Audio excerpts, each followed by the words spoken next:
Guys, I wanted to do a video on something that is very near and dear to my heart, something that I think should be out there. It's spreading, it's going around, and it's something that I didn't know about until a few months ago, until about May, and it is cruelty-free makeup and beauty and living. And there are certain companies out there who have chosen that they would like to sell their products to China, and they can make more money that way, and to them that's great. But for me, I don't find that right. I don't believe it's okay for an animal to have products and things and tests done on them that physically hurt them and sometimes to points kill them. And I don't even know everything of what happens. It's just, it's not something I believe in, and it's not something I think is fair or right. I believe all living creatures should have a right, and a right to live and be free and not have pain. And I would like to shout out to all the people who have decided to go cruelty-free. And to those of you who are working on going cruelty-free, it may seem like such a long process. When we started, my mom and my younger sister and I all started, and we talked to my grandma a little bit about it, and she understands as well, and my older sister as well.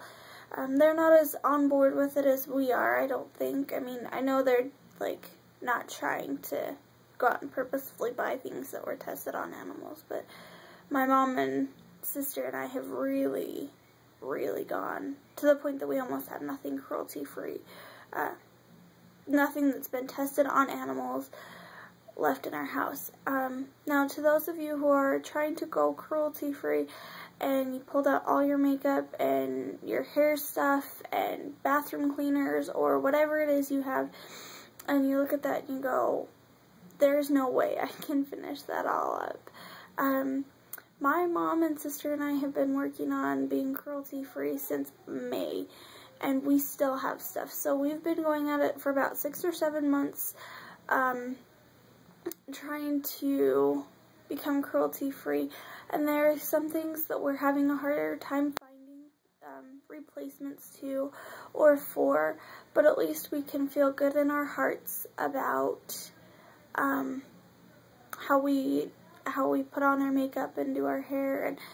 And there are certain things that I can't use. My mom and I were talking about it, and I told her, I said, I knowingly can't go out now, just kind of knowing what they do to those animals, and willfully and knowingly purchase those items. As much as I loved CoverGirl and some products by other companies, CoverGirl was my brand. They were the brand that I loved. They were my holy grail, as some people say. I mean, it had taken me forever to find the right coloring for my face, the right powder for my face, for my coloring, and I found it. And then about 3 months later, we found out about going cruelty-free, and I was like, no, because I had purchased a couple of them, and I believe I returned a couple of them.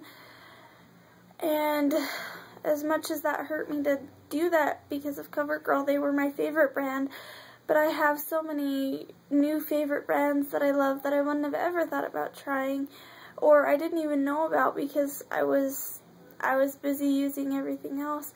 And so I know it's hard. It's not fun to go through and look at some of your products and say, those are my favorite colors.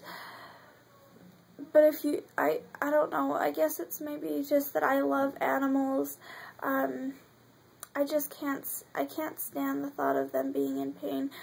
And part of the reason of that I discovered, about a week and a half ago, my cat started acting differently. He wasn't feeling good. I could tell that he was throwing up quite a bit. He couldn't eat, he couldn't drink, and we took him to the vet.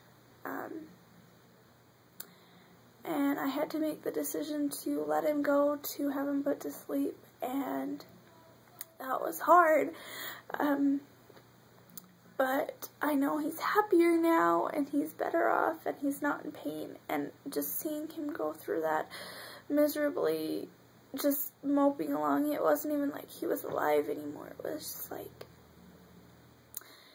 he was just going through the motions to the best that he could. He couldn't walk, he couldn't move, and that's when I really, last week, I mean, up to that point, I was pretty good with being cruelty-free, but that really hit home that some animals are purposefully put through that for a tube of lipstick, or for an eyeshadow, or for a blush, or for a lotion.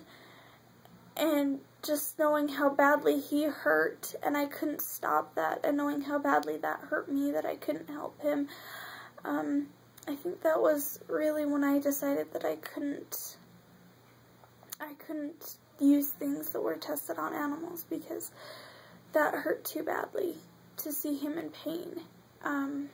And some animals are put in that just so we can have lipstick. That to me is not okay. So I've got some products that I'm working on getting used up. I'm going to sometime do an empties video collaboration with my mom and sister, and there will be products in there that have been tested on animals that we finally finished up, and it'll be good.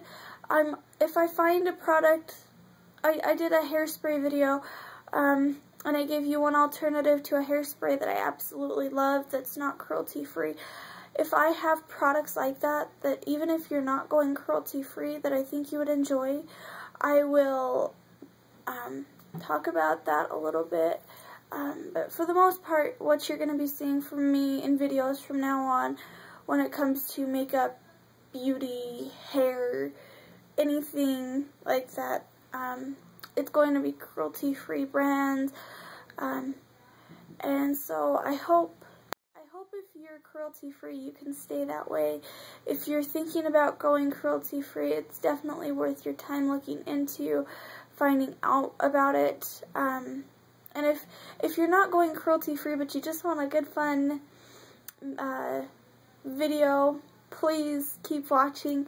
I love you all, and I hope you have a great and safe, happy Halloween. Bye.